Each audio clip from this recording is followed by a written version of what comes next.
Hello everyone, welcome back to the Alberta Roundup. I'm your host, Rachel Emmanuel. Today we're going to be talking about UCP leadership candidate Danielle Smith, who has asked Premier Jason Kenney not to wade into the ongoing leadership contest to replace him. A new blueprint for provincial policing would add hundreds of officers to rural municipalities.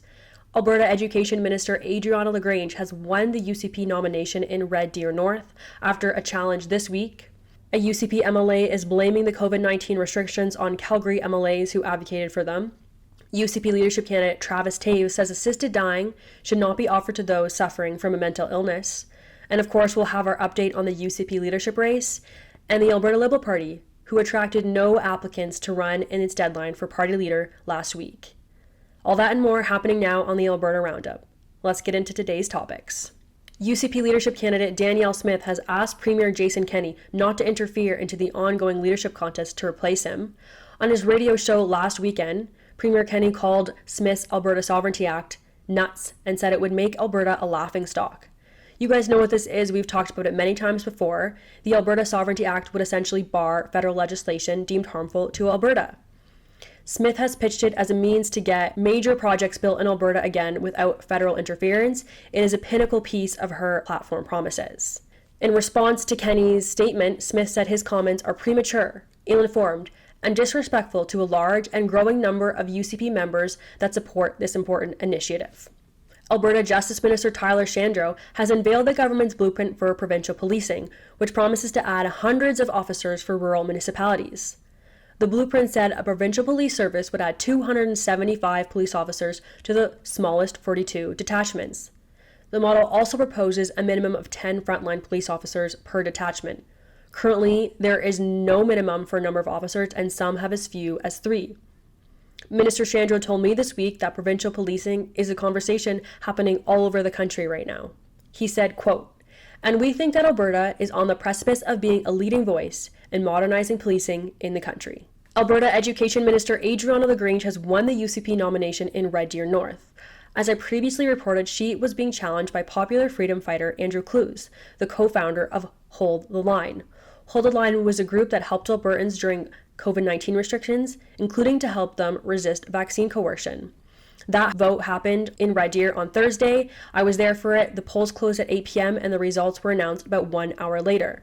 LaGrange won the contest with 298 votes. That's 78 more than Andrew Clues received, but pretty high turnout for a nomination contest. After the victory, LaGrange told me she was very grateful and thankful for the support and that her victory was democracy in action.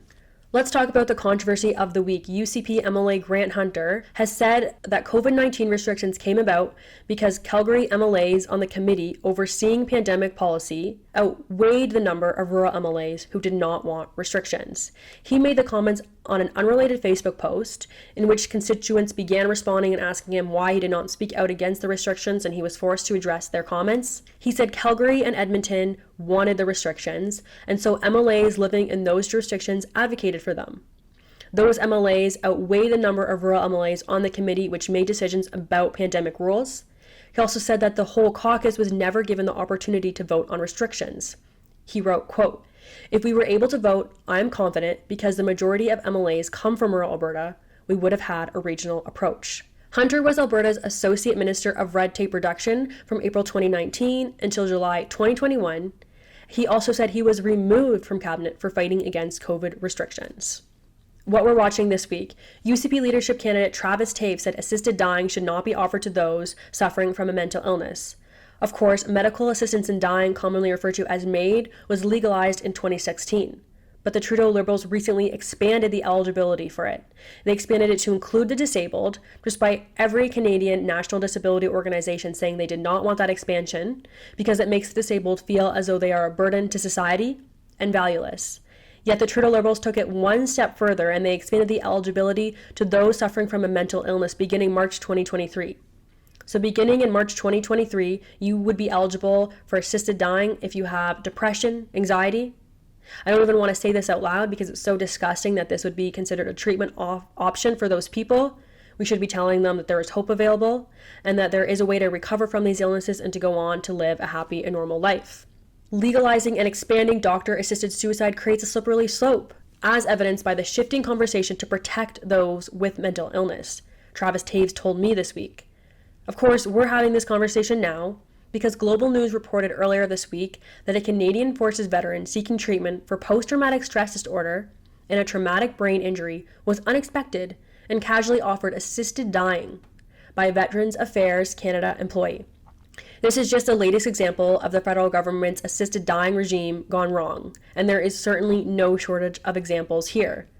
The Associated Press recently reported on a recorded audio from a London, Ontario hospital that appeared to show the director of ethics raising the subject of euthanasia with a disabled patient and saying that patient was costing the system, quote, north of $1,500 a day. Travis Toews said, "This is immoral, and it should be illegal to even mention the cost of services in a conversation about assisted dying."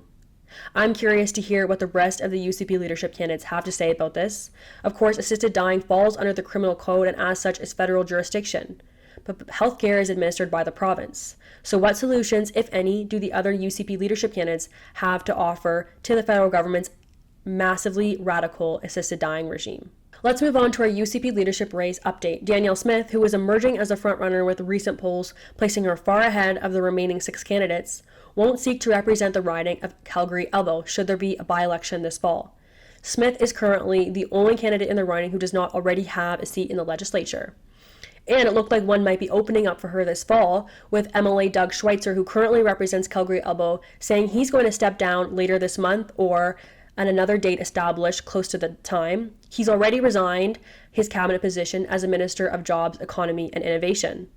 But Smith isn't going to run in this riding, which is not a Conservative safe seat. She wants to run in Livingston-Macleod, which is her home since 2011, and also a Conservative safe seat. She says she's traditional. She thinks people should run in the riding where they live.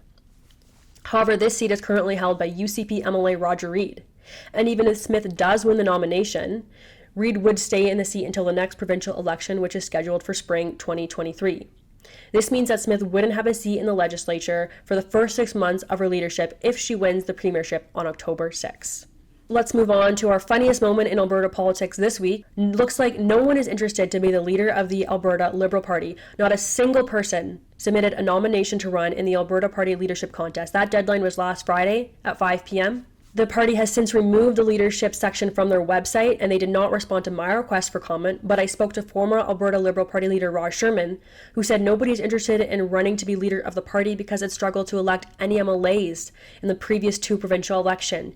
He's right, of course. In the 2015 election, the Liberals elected just 1 MLA, and in the most recent 2019 election, they did not elect a single MLA to the legislature. So if you're looking to get your start in provincial politics, you could be easily acclaimed as a leader of the Liberal parties.